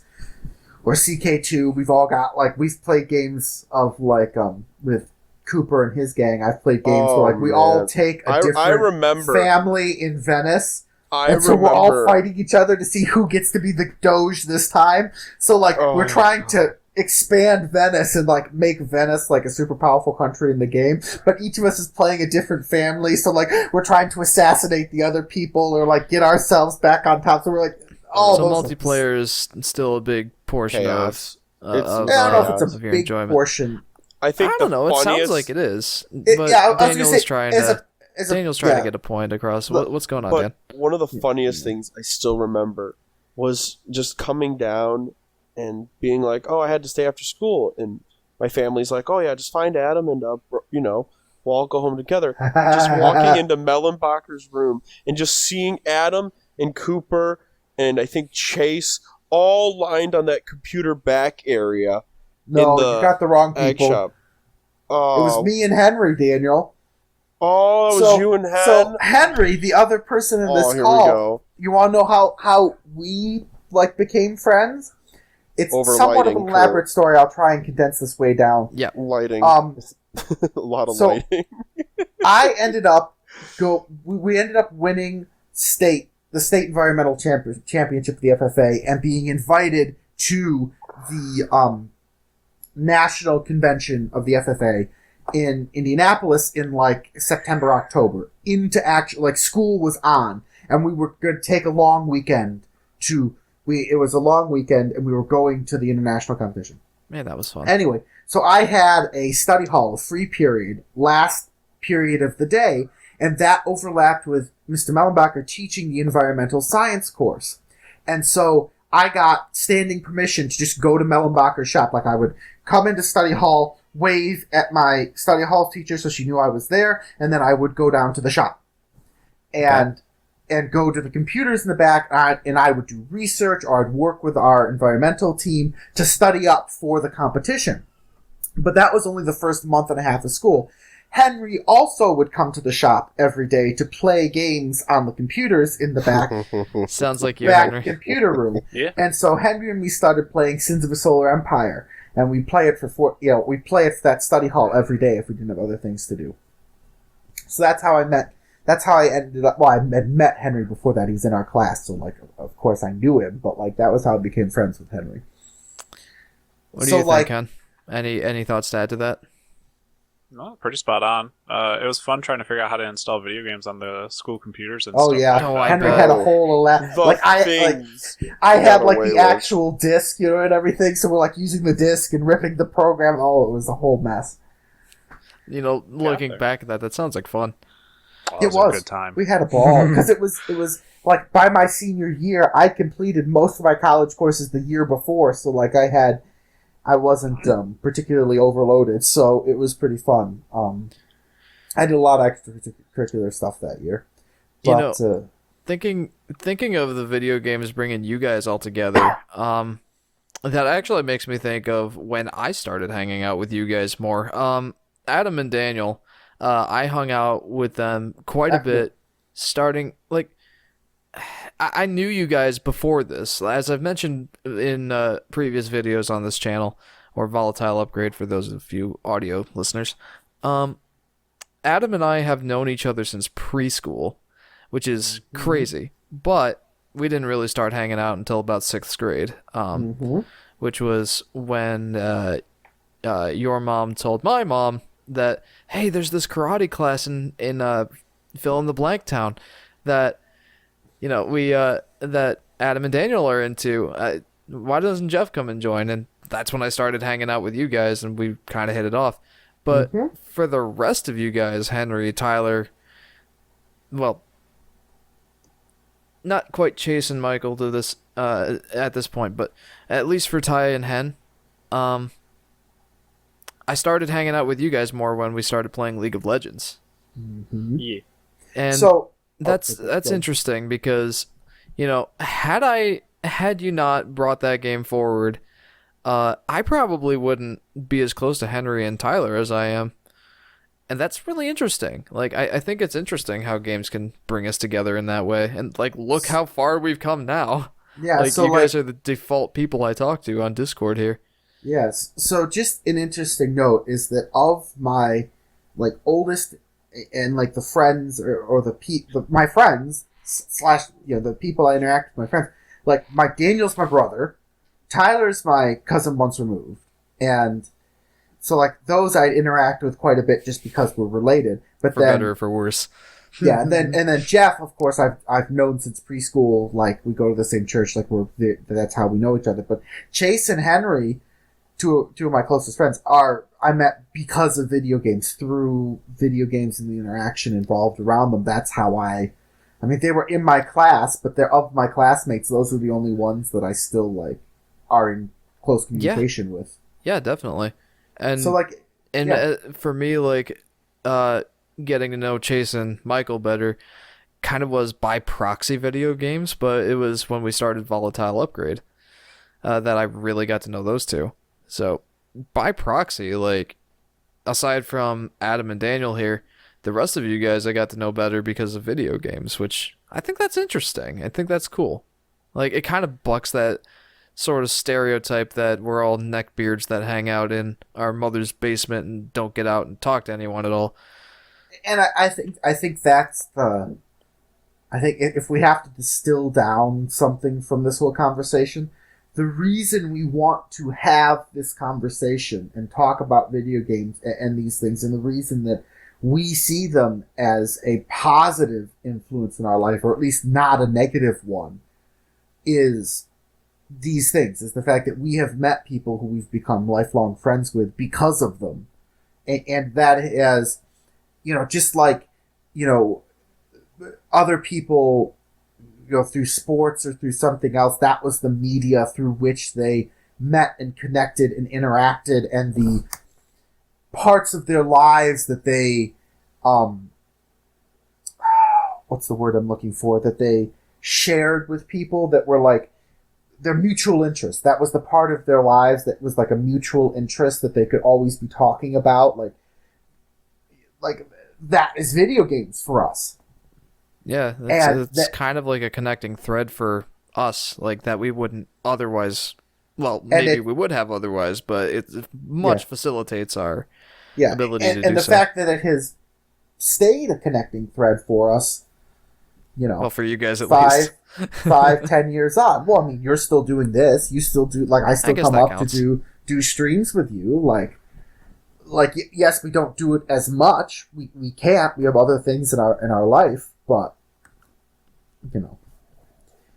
But, like, For it's sure. still something we fall back on with fond memory. Yeah, I like that a lot.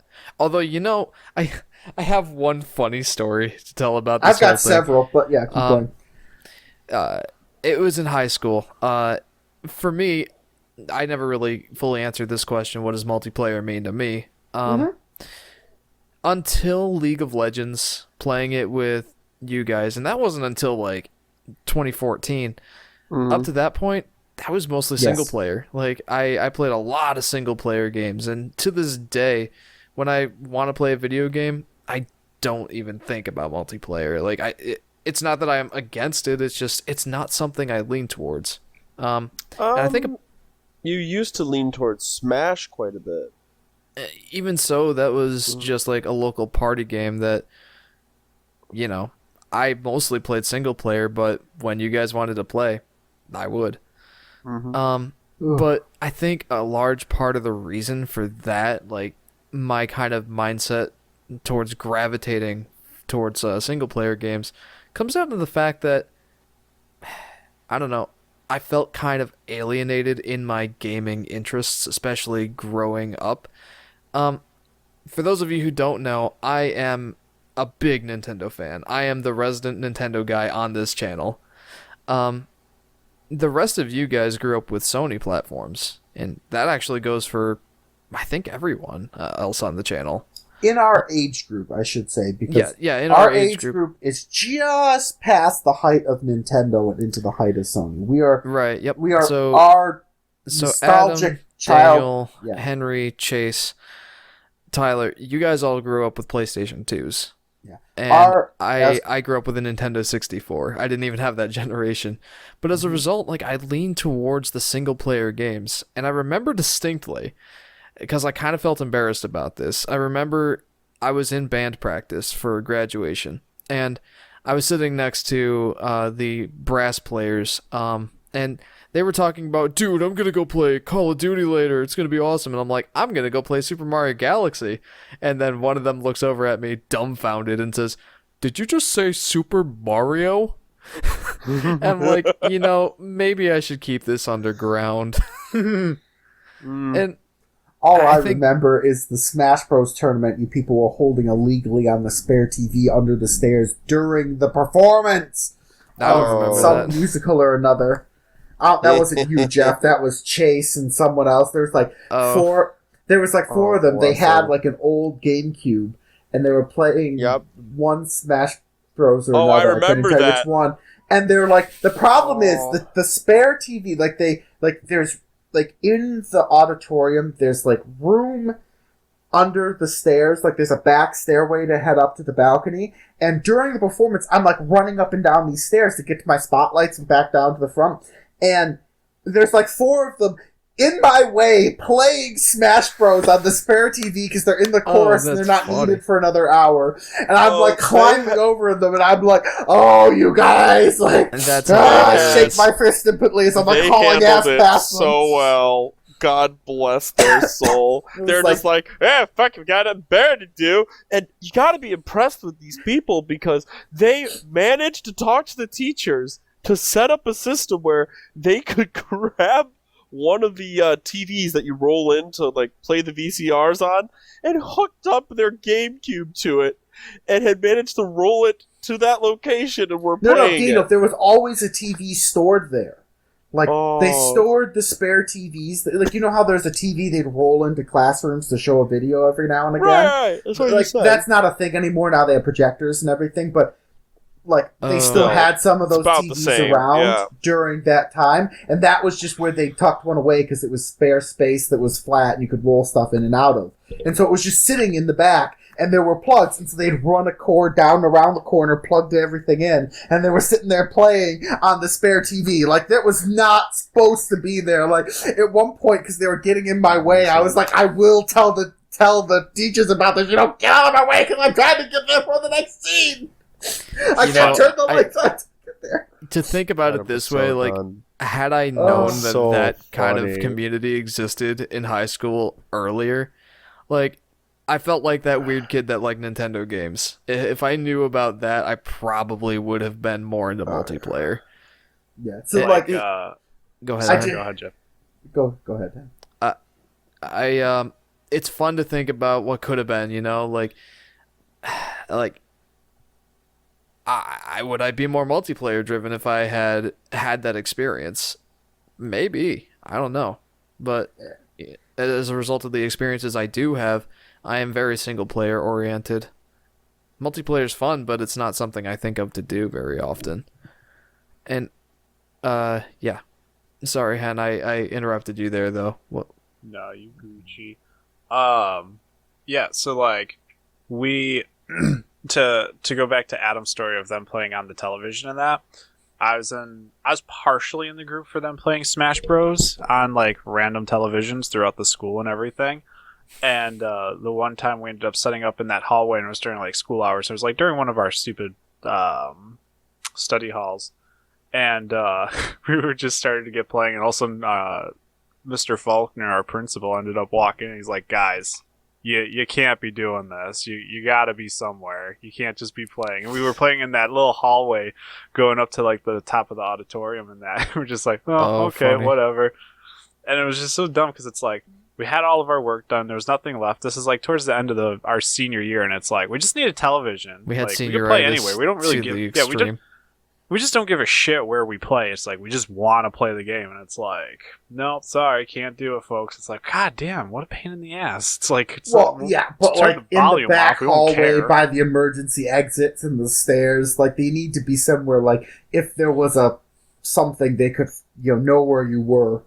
That's fine. That's what I'm saying, though. Like, we just needed a television in one of the study hall classrooms to use, and we would have been content. That's the thing. We were fine with playing anywhere. I It's just- understand what you're talking about. That's just, but no, Imagine- I it's just just a huge- remember you guys doing that. Not you specifically, I don't think. yeah, but no, like, I was helping you run lights and You stuff, were so helping- I wasn't part of that. I don't know if that was the year you helped me run lights or not, but like, yeah, you were actually helping. It sticks in my mind because remember I was talking about overstressing myself. I went way too deep in some of these school musicals, and like I was like doing all this. One year I was like running a spotlight, running the light board sometimes, and I was on stage in the chorus. Like I was just doing like so many things at once, and it was like it got super stressful because like there was like one time where I would like come into school, or I'd like come into school like in like first period I'd have study hall or something, and I would literally be like hauling cords and stuff around the school and loading up and rewiring things, and then I have study hall at the end, and like from 2:15 to whatever the last period study hall started till 5 o'clock or 6 o'clock when rehearsal started, I'd be there working on the tech side of a production, and then I'd have rehearsal till 9, then I'd go home, do homework, go to bed, do it again, and like I'd run myself right. So like this was just to put the mindset, I was like super into it, killing myself, like juggling a bunch of balls at once, and here I am running from place to place, desperately trying to make sure we get our timings on and we don't have big lags between the scenes. I'm trying to climb over 4 people playing Smash Bros in my hallway. Quick aside, Henry. You guys had difficulty ascertaining where to play Smash Bros during your last study halls. Can you imagine, like, being in that situation now, where we have these portable systems that are capable of playing Smash Bros like that now? Imagine if you all had Switches back then. Oh my god, it would be so different. It would be so different. We would just be in our different study hall classrooms just playing there. Probably on like School Network or some form or fashion of it. Yeah, like, I mean, that's an entire I will podcast admit, discussion by itself. But, like, that I love to think about, you guys were struggling to find a TV, and kids nowadays can just like, let's bring our Switches. I don't know if Henry was part of this. I don't remember him, but Chase asked me, and I forget who he asked of the teachers. I don't know who he had asked. He must have had someone who was on good with him, but they gave me permission to let them hook some console up to the auditorium projector. So they're sitting in the front row of the auditorium, Let's go. and there's the game on the screen, because I put the screen down, plugged in the projector, and turned it all on for them. And I forget who it was, Chase and so a couple good. others. They're playing. I had them up on the auditorium enormous projector. You know, And so Daniel, and so by the end of it, we things had we like got a away with. bunch of people like, I'm next. Like they're all sitting there in the seats, like juggling. oh man, That this was really is a fun. different culture I wish I knew about. I had to run such a cord to fucking get everything plugged in. That was such a pain. The underground was amazing in our school. now. all the We little called it the nooks. underground, but like what we were doing It in our is the senior year when underground. we were bored to death might be Oh. more accurate. Now 'Cause, I like, have a random. Got away with. I have a random memory to share with Dan. Remember when you and I were pretty into Smash Bros. Brawl, and like speaking back to this projector screen, I remember like we really liked the opening theme to Smash Bros. Brawl with the Latin lyrics and all that. Oh my god, And- we tried to get our choir teacher Yes, to perform it. Oh, with the kids. Oh my god, I remember that. and I remember when oh, I remember you and I were thinking about because I this remember having the pamphlets being like, "Yeah, what do you think?" Because we're showing our choir teacher. She's just looking at it like, "Yeah, this is cool." in a very kind of motherly or grandmotherly way, like, oh, like that goes right up on the fridge, and Yeah, it it's goes nice. directly in the trash can. I wouldn't say directly in the trash can, but she definitely looked at the song and went, okay, this is... I don't think I could coordinate this easily. But one of the things I remember is you and I were like thinking, what would be so fun is if, like, while we're like nearing the end of the song, like the projector screen comes down and like we're just playing a random match of Smash Bros on it. Okay. Orifamon, Yeah, okay. Helios. My turn to crack the reins. Okay, let's get back on topic here. Yes, we are video game nerds, audience. If you didn't get that in the last 15 minutes. For sure. So let's, I think, correct me if I'm wrong, but we got to wrap this up sometime in the near future. We still got a Okay, we little got time. some time still. Well, Still I got was like gonna half say, an hour. let's condense this. Let's kind of pull it back on track here. We're getting sort of Right. So off the... So one thing that I went into this thinking, I was comparing video games to other hobbies, and I was thinking, what brings me into video games over other hobbies? But from these conversations, it kind of sounds like we have other interests outside of gaming. Where does gaming fall with those hobbies? Is it a priority in the hobbies side of things, or is it something that goes on the back burner if we want to do, like, by default, is video gaming one of our more prominent hobbies, or is it something else? I know for me it's definitely more prominent, but I'll get to that. What do you think, Dan? Is gaming something that you would like to do over watching movies, over reading books, or what other hobbies you have? Or, I mean, golf, cars. yeah, like, I mean, like, we're talking hobbies. It's a wide field here. It's a very wide field, and what was funny was the things that Jeff was recommending. Jeff's like, why do you like it more than books? And do you like it more than movies? And I'm like, well, video games is an interactable movie, and video games is a book brought to life. That's a whole other discussion, but continue. You okay? You little... Nice you got some blockage? Yeah, Got some blockage. Got a problem with that. Got some I'm hitting the blockage? object button, but By the way, continue. if Jeremiah makes that sound, you might need to be a little worried. Like father, like son. Stinky future in the next little bit of time. Oh, But God. Okay, sorry. But Continue. no, why would it replace other hobbies?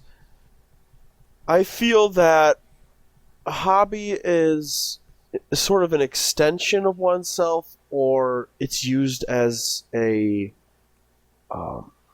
sort of I don't want to say crutch. Crutch does not explain the word very well, but sort of a assistant to our complicated lives, providing us with either mental or social stimulation to sort of help the quieter moments in our life when, we miss things like that. We miss talking to people, so we get onto a multiplayer game. We miss feeling mentally... saying mentally active is a weird phrase, but it gets the point across. Just doing things that stimulate us and sort of encourage thought instead of having the same thoughts tumbling around in our mind, getting polished into oblivion as we sand it to nothing. So... Uh-oh, he's getting poetic, folks. Oh, you shush. I like being poetic. I think it's one of my favorite features. Adam fun. hates it because in the end of the day, Adam's like, you just said the same thing 3 times. I don't mind with different poetic. similes. I just... Yes, but I prefer short verse to long verse poetry here. You can get very... Well, the poetry speaks to it people runs in in the different family, ways. as I'm aware, Adam. Mm. I mean, I could be poetic, but shots like... fired. But, But yeah, so you're saying that like gaming doesn't really fall into like a ranking for you. It's just another one of those outlets for you. I would say it's an out. I would say it is it's an outlet, but at the end of the day, gaming can be classified into the main section as hobby. Like, why do Yep. people do hobbies? And hobbies are typically seen as expression or to help provide something for the individual. I was gonna say To help them out. hobby Because Okay, sorry. because there's a lot of different simple like multiplayer games where people get on there just to be social and just to feel like they're having social interaction. There are some games. Adam notoriously he plays grand strategy, which are games of deep thought and have deep interest because Adam has a lifestyle right now where he's outside the digital world. It's very flat. It's very calm. It's Don't very try and tell me what my life is right now, Daniel. simple.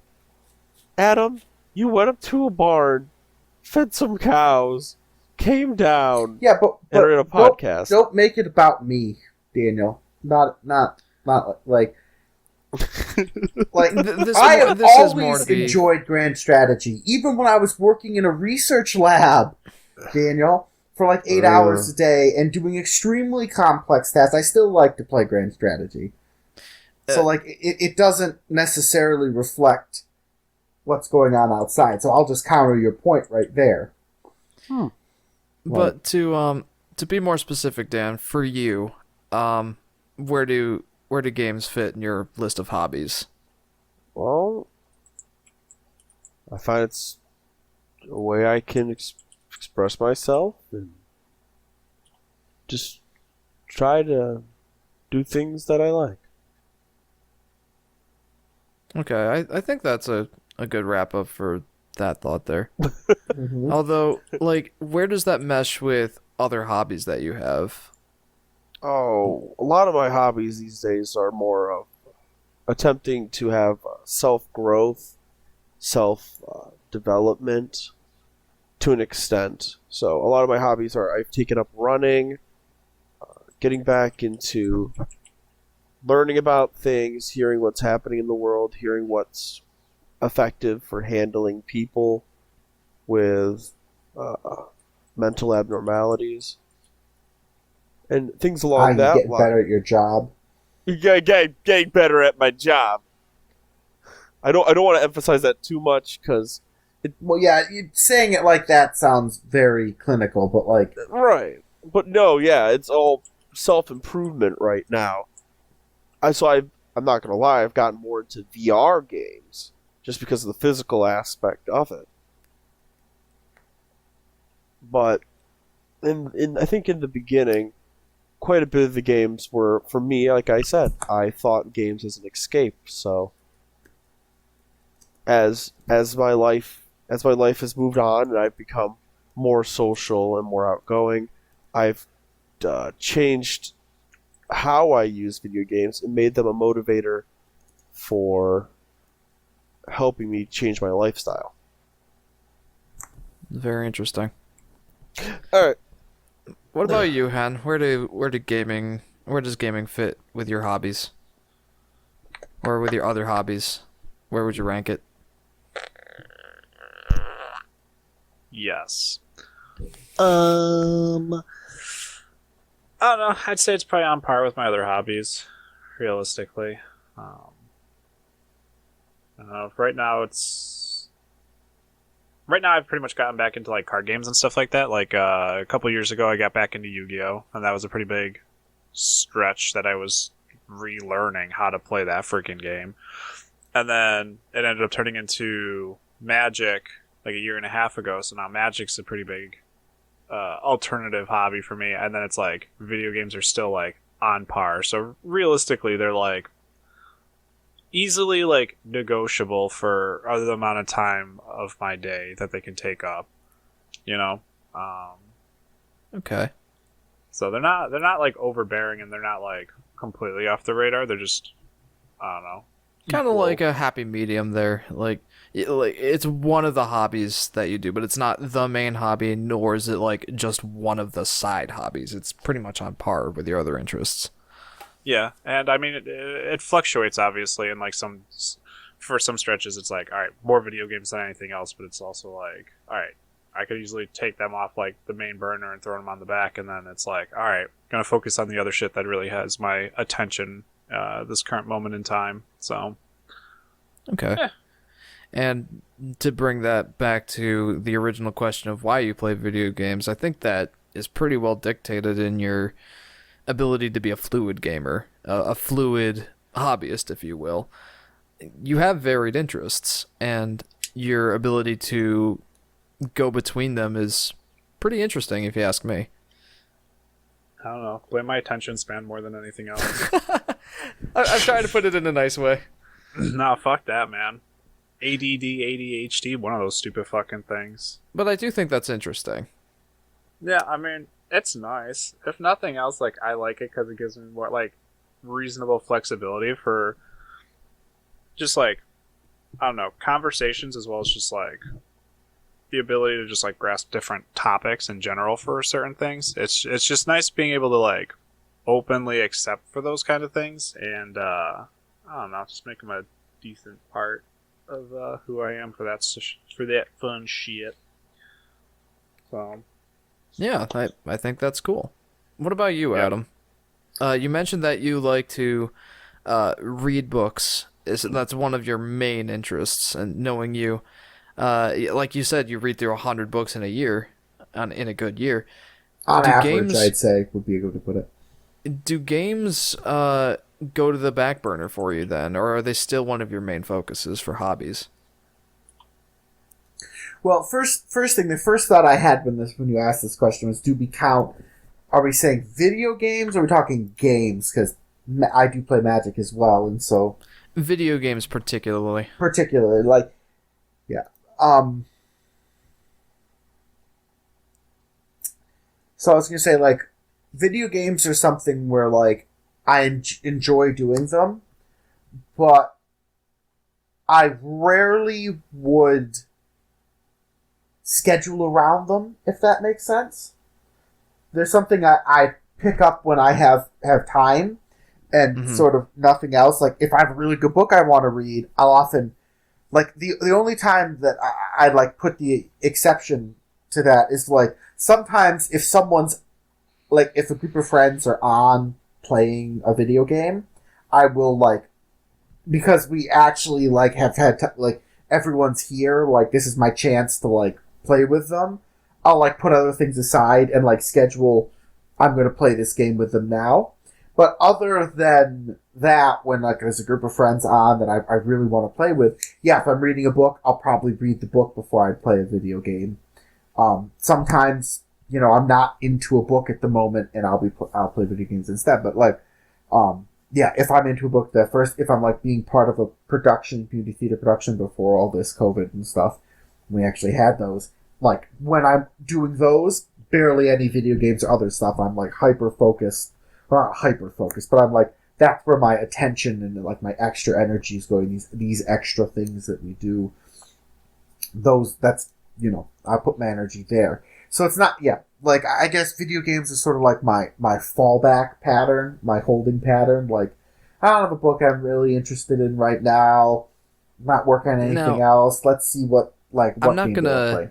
I'm gonna preface this with, I don't want this to come off as a negative connotation towards games, but it sounds like for you, games kind of fall into the filler category of hobbies.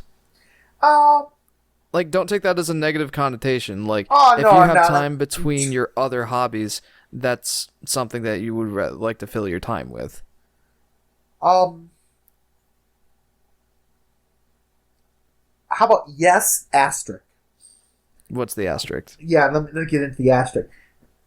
Most of the time, yes. And there are games where, you know, you kind of just come back to them. You can play them whenever. Once in a while, I will stumble across a game that does capture my attention in a way that, like, I want to do this now. And I will put other things aside to other hobbies aside to focus on it. But yeah, in general, I think you're right. It's sort of like the filler fallback position. I think that's not, for me, that's not a necessarily wrong. It's not that I don't enjoy them. I do enjoy them quite a lot. It's just that unless like something like unless a group of people are going to play it with me, be that some Commander and Magic, or we have a full thought, we have a group to play League with, or we're going to play a campaign in some grand strategy game. Like if there's other people involved, sure, like let's do that. Like I'll jump. Like I'm not going to say no for the most part. Maybe if I'm really into a book or something, I might consider it. But like for the most part, I'll be on board with playing a game with them. But if it's just single player for my own enjoyment, yeah, it's sort of something I fall back to. Okay. Okay, that's an interesting perspective, and I think that for me, I largely line up with that, to be honest. Like, I have a very big interest in the games that I would almost go so far as to say I'm passionate about, my Nintendo games in particular, but other games too. Still, those fall on the back burner for me when it comes to my hobbies, when I have time. My main hobbies being karate and content. At least, I hesitate to say creation because it's mostly live streams, but, gaming as a hobby, just sitting down to play a video game for my own enjoyment, it doesn't happen very often. It's one of the filler activities that I might do if I have time. Like I said earlier in the podcast, the last time I even did that was back in July. And then the time before that, I can't even remember. Like, maybe some Minecraft before I started the stream series on it. But for the most part, gaming as a hobby for me has kind of fallen off and fallen to the wayside. And I don't know how to feel about that. It's a hobby that I very much enjoyed as a kid, but now it kind of falls in a last place sort of position in my hobbies. Never really would have thought that happened, but it did. And I don't think that's a bad thing. It's just a thing, It's a terrible thing. What are you talking about? Oh my god. And I think that largely falls down to the fact that I just don't have the time anymore. I don't know if this is going to get a little too meta to like behind the scenes for me, but I go to work every weekday from like 8 o'clock to 4:30. Sometimes later if I have a lot of overtime to do. I was talking to Henry, this next week is going to, and Daniel too, next week is going to be probably a 50 to 60 hour week for me. And then I come home, more often than not, I make dinner, and I want to have that ready for Sky, who has been taking care of Jeremiah all day. And then I have other stuff I got to do. I got to make sure that the bills are paid for the house. I got to look at this vent over here. What did the previous owner of this house do this for? I got to make some calls like for this contractor who's going to come fix our windows. I have all these things, and then Monday I've got my karate classes. Tuesday I gotta watch Jeremiah when Sky goes to dance class. And then I still gotta make time for family and everything like that, which is more complicated when you're married. But as a result of that, I have very little time for myself to spend on my hobbies. And more often than not, when I sit down to play a video game, it is to work on this Yoshi video I'm working on. It's to do a live stream. It's not just to sit down and enjoy a game. And when I do, it's just, I'm tired, man. Like, I want to unwind and play a game that's familiar. Play something that I don't have to think too much about. One of those things. Go ahead. I was gonna say, like, how can I say this? You cherish video games, like you. Oh yeah. You think very fondly of them, like you are making content about them, so you're like involved with them. But it's something that you've I hesitate to say outgrown, but like. I'd say that's a good word for it. Gaming as just a hobby by itself. I always wondered what it meant when people said, you'll grow out of video games. You'll grow out of this. It's something that you'll grow up and not do anymore. And I always thought, why? Like, I've seen dad play video games before. Like, it's not something that adults can't do, but I think I get it now. Like, Yeah, it's something I don't have the time for anymore. But if I had more time in the day, I probably would.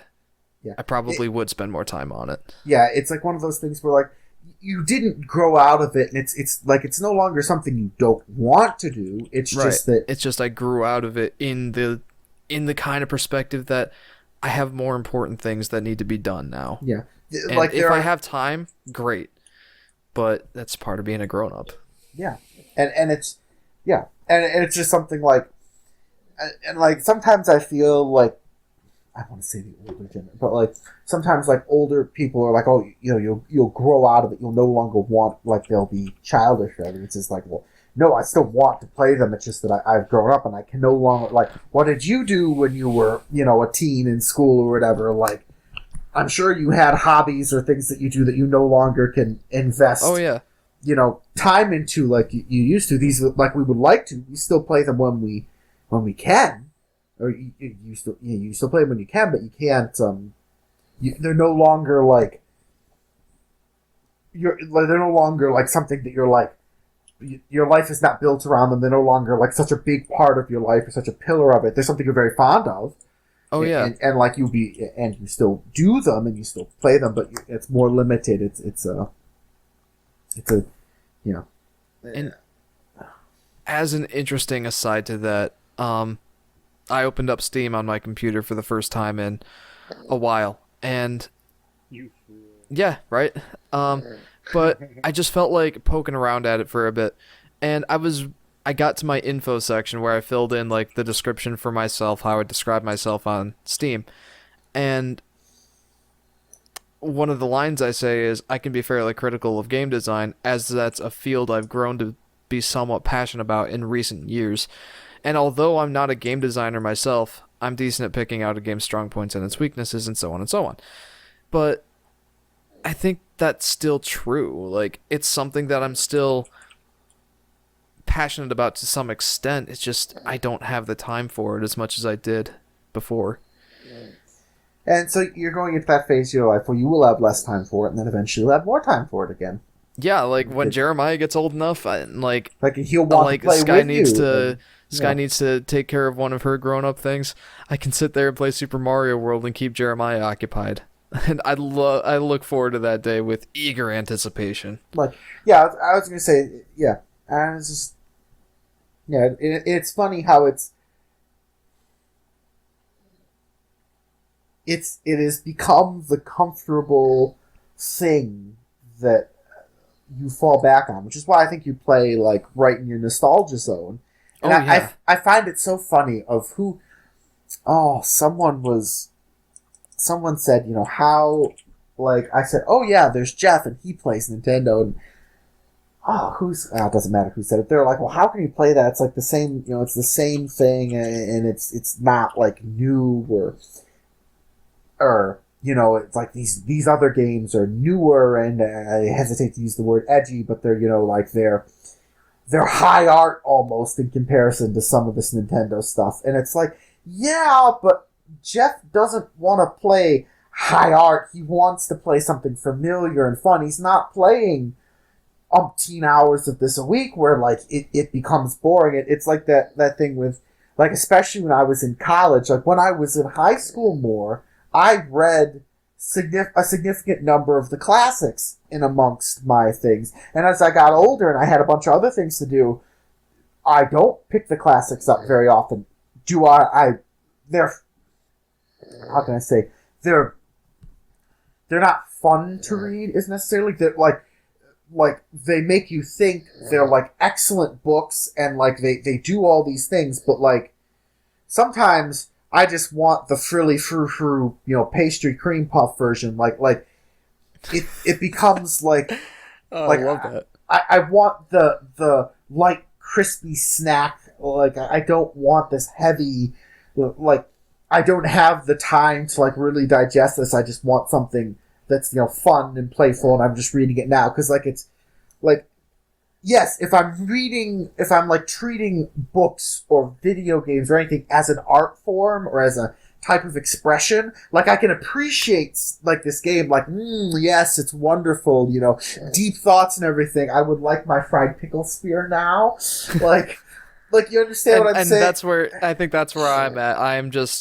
I've got too much other stuff on my plate, Like- and for the games, I just want to make room for that fried Like, dill, when you're- dill pickle spear. Yeah, like, when that's you're, all I got room for right now. That's what I Like- want. like, when your plate's super full and everything, and someone's like, I'm gonna roll out the perfect beef Wellington, and someone else is like, here's this Andy's Mint. You're like, now, that beef Wellington looks fantastic. I'm sure you spent hours making it. Very high class. Give me the Andy's Mint. I really just don't Yeah. have room. Like, That's I think that's where I'm at. But And and that's I think a point sometimes, like when you see like critics review video games or something talking about it, it's like, yes, if you spend your whole life like with video games or like looking at this as, you know, an art form or judging it or anything, sometimes you're like, why is this here? Why does this do? I can't believe this does so. Like, what is this? And it's like, yes, I can even understand from like I'd say a more objective sense, but like a more objective sense, like farther out. Yes, it's not high art. It's not like,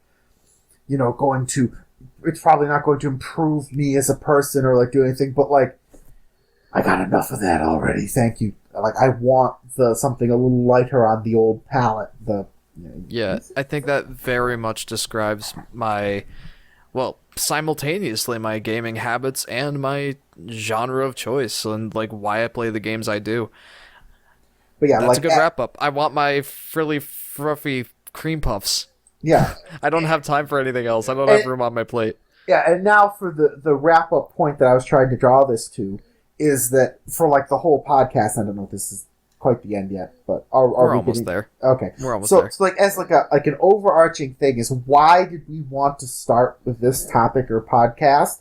This point that we've gotten to for the most part, like when we talk about video games, like our perspective on them is sometimes different, and we wanted to sort of put out there why our perspective is different, where we wanted to like context as a thing for the rest of this series. Like, Hold on just a sec, Adam. Daniel, did you fall asleep? it sounds like it. Damn, he out. Damn, I didn't know I was Wow. that boring. Yeah, get Jeff, fucked, we're getting Adam. old. We can put people to sleep. We're becoming our parents. It's like me. It's like our dads talking. Oh no. Dude, we're getting there. We're at that point. No, Jeff. But I think I'm gonna go ahead and mute Daniel here. You could just. Well, you don't need to mute him. Leave him unmuted. We can just cut it from the. But It's an independent audio track, so. But I think that to wrap it up, you're right. The reason that we chose this topic was because we wanted to kind of outline where we're at, what we're about. Why do we play video games? That's a big kind of part of why we think of games the way we do. And going forward, that's kind of a frame of reference that we'll be approaching these other subjects from. This why we play video games is very influential in how we think about other gaming topics too. So to wrap up, why do we play video games? Well, we've got Daniel here who he plays games to Do we have Daniel? well we had to Daniel We had a Daniel. who plays video games because he wants to escape into a world where the characters and worlds encourage you to continue. It's an encouraging kind of push, but he also does it for self-improvement. And the games that he plays as a result of that motivation are telling. He likes his puzzles. He likes his stories. He enjoys VR for the physical aspect of it. That's part of his motivation. We have Adam, who has formed some of his deepest friendships and relationships through games, and also has the ever-working mind that yearns to be occupied by a challenge, yet something controlled and something he can relax with. We've got Henry, who is a very fluid gamer who has a variety of interests in games, a variety of genres, a variety of even different hobbies outside of games that make him adaptable to different situations. And we've got me, who likes to play games as a familiar experience to fill in the time between responsibilities. And I think that those reasons for the games that we play, for why we play games, is important to our mindset on other topics. Yeah. I was going to say, very well wrapped up. Any further comments, Henry? I was going to say, I'll open the floor, but it's really just Henry. I am the floor. What are you talking about? You're under it, underneath us all the time. What happens when you pour a listening. liquid out onto the floor? It's the floor now. I am everywhere. Henry doesn't I fill have the the floor. voids. He is the floor. What I've was, ascended beyond this peasant floor. what was the one quote? He goes, I was redecorating my house. I had a bottle of quick epoxy cement that I mixed up and proceeded to knock over. This is now the floor. But Yeah, no, I'm good. I don't really have anything to add to this. Okay, I so think we can probably just cut this a little bit out the end. But I just wanted to make sure that we weren't like, if you had something else, some other point that was sticking in your mind, anything get out there. This would be the moment before we go into wrap up. This is the moment. poor Danny. Little Um, bitch. I feel bad. Like, he probably had lots of other insights for us. But And now we'll never know. Until next time. until next time on the Gaming Corner podcasts, yeah, See we're you gonna then. we're gonna Bye-bye. have no. We have other things to say. Just Goodbye. We have a Oh, few Henry. last wrap up points. The bulk of the discussion is over, I do believe. so the next podcast will probably be in about 2 weeks. Mhm. And we'll be tackling more concrete topics from here on out. And I look forward to covering those with you guys. We look forward to your questions. If you have any questions you'd like us to address on next time's show, feel free to drop them in the comments or chuck some questions in the Volatile Upgrade Discord channel. We'd love to address your questions and get your feedback. And I also want to say I have 2 shout-outs. Well, 1 shout-out and a plug. Daniel, who is asleep right now, he has a Twitch channel. It's twitch.tv/dancewarrior777. If you want to get a little bit of a better look into the window of Daniel's gaming mind and the games that he likes to play, There's a phrase. go ahead and give him a follow over there, guys, and check out his streams. He's a very energetic guy, and You can He'll be keep you very entertained. entertaining. and Especially if you like interacted with them. Oh my goodness. And a quick plug for myself. I am the Yoshi Fanatic here on YouTube. I have a Twitch channel, but I'm still working through some issues with that. So right now I'm just on YouTube, and I'm working on some videos that I'm very much looking forward to sharing with you guys. So feel free to look me up on YouTube, subscribe, and I hope to catch you in my next live stream. What about you, Adam and Henry? Do you have any places that you want to direct our fans? No, because I don't post or do anything really online, so... No, not really. I mean, you'll see me coming up here for Zelda month I'll be joining Jeffrey for his live streams. Yeah, I did not get that CDI emulator working. I'll be playing Zelda Minish Cap. Oh.